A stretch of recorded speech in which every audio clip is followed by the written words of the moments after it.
बागेश्वर बाबा की कथा में जा रहे हैं। बहुत धन्यवाद देने आए हैं बिहार को। बिहार का एक बच्चा तीसरी बार दिल्ली का सांसद बना, तो आज अपनी धरती को प्रणाम करने आए। पहली बात तो कि बागेश्वर बाबा कोई चुनाव का प्रचार नहीं करते।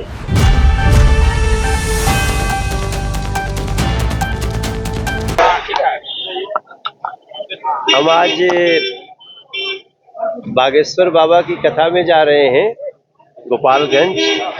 उसके पहले मनीष कश्यप जी के ऑफिस का उद्घाटन करेंगे, फिर बैकुंठपुर जाएंगे मिथिलेश तिवारी जी के होली मिलन समारोह में।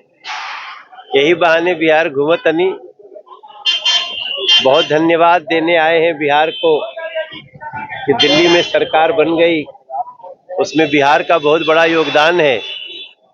27 साल के बाद कमल खिला दिल्ली में, और बिहार का एक बच्चा तीसरी बार दिल्ली का सांसद बना। आज तक दिल्ली से कोई तीसरी बार सांसद बनने वाला एक बिहारी ही है, मनोज तिवारी। तो ये सब धन्यवाद का विषय है। तो आज अपनी धरती को प्रणाम करने आए। सर, विपक्ष के नेताओं के द्वारा सवाल किया जा रहा है बाबा जो आ रहे हैं उस पर कि चुनाव है, नजर रखते हुए बाबा लोगों का आना शुरू हो गया है। धार्मिक उन्माद फैलाने आ रहे हैं, धार्मिक उन्माद फैलाने आ रहे हैं, ऐसी बातें कही जा रही है विपक्ष के द्वारा। पहली बात तो कि बागेश्वर बाबा कोई चुनाव का प्रचार नहीं करते, वो सनातन का प्रचार करते हैं। अगर कुछ लोगों को लगता है कि सनातन के प्रचार में भाजपा का प्रचार है, तो वो खुद भी उनके उस सनातन में रंग के अपना प्रचार बना सकते हैं। सनातन का प्रचार कभी भी भाजपा का प्रचार जो समझता है, अब उसके विवेक बुद्धि को हम क्या कह सकते हैं। राजनीति अलग है, हमारा धर्म अलग है, और सनातन एक ऐसा धर्म है जो सब जीवों के प्रति दया दिखाता है, सबको साथ लेकर के चलने को सिखाता है। ये तो नहीं कहता है ना कि दूसरे धर्म वालों को काट दो, पीट दो। तो ऐसे सनातन धर्म को जो विरोध करते हैं, या उनके जो धीरेन्द्र शास्त्री जी के प्रवचन से जिसको परेशानी है, उसका अपना दिमाग का प्रॉब्लम है। होली का मौसम है सर, होली को लेकर के सरकार में आएंगे तो साड़ी को चालू कर देंगे। अच्छा, कुछ तो करना ही चाहिए उनको। कहे में कुछ लागत आ।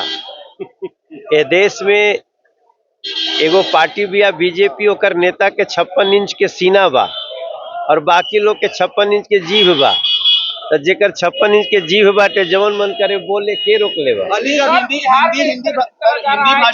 हिंदी भाषा को लेकर के जिस तरीके से बयानबाजी देखने को मिल रही है, स्टालिन कह रहे हैं कि संस्कृत को थोपना चाह रहा है संविधान में, कैसे देखते हैं? अब ये तो तेजस्वी बाबू को बोलना चाहिए, क्योंकि स्टालिन के साथ गठबंधन तो तेजस्वी जी का है, लालू जी के पार्टी का है। और वो लोग हिंदी को, संस्कृत तो छोड़िए, वो हिंदी का विरोध कर रहे हैं। अब जो पार्टी इसी देश में हिंदी का विरोध कर रही है और यहाँ के राष्ट्रीय जनता दल के लोग उससे गठबंधन में हैं, पहले तो उनको गठबंधन तोड़ देना चाहिए।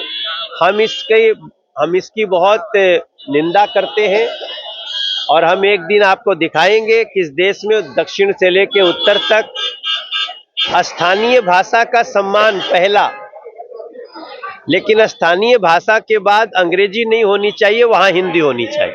अलीगढ़ मुस्लिम यूनिवर्सिटी में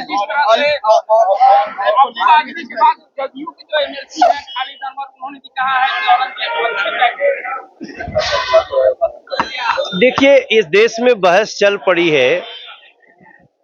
हमारे जो शिवाजी के पुत्र थे संभाजी, अब तो आजकल फिल्म भी आई है छावा। ये कितने नृशंस लोग थे कि 40 दिन में उसको मारते रहे। उनको कभी कान काटा, कभी नाक काटा, कभी धीरे धीरे गर्दन काटा। और अगर ऐसे करने वालों का अगर आज के दिन में कोई सपोर्ट कर रहा है, तो समझ लीजिए वो जिसने उस समय किया था वो उसका समर्थन कर रहा है, और उसको देश में देशद्रोही समझा जाना चाहिए। ऐसे लोगों को कड़ी सजा मिलनी चाहिए। अब जो पार्टी इसी देश में हिंदी का विरोध कर रही है और यहाँ के राष्ट्रीय जनता दल के लोग उससे गठबंधन में हैं, पहले तो उनको गठबंधन तोड़ देना चाहिए।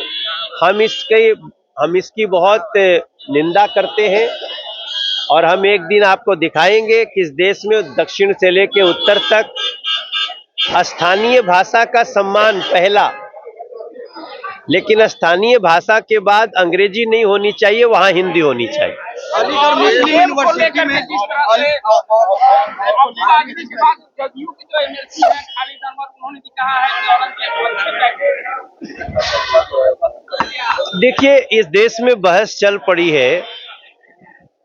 हमारे जो शिवाजी के पुत्र थे संभाजी, अब तो आजकल फिल्म भी आई है छावा, ये कितने नृशंस लोग थे कि 40 दिन में उसको मारते रहे। उनको कभी कान काटा, कभी नाक काटा, कभी धीरे धीरे गर्दन काटा।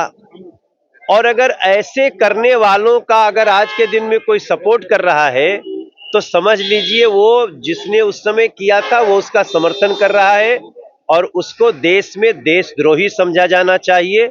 ऐसे लोगों को कड़ी सजा मिलनी चाहिए। अलीगढ़ मुस्लिम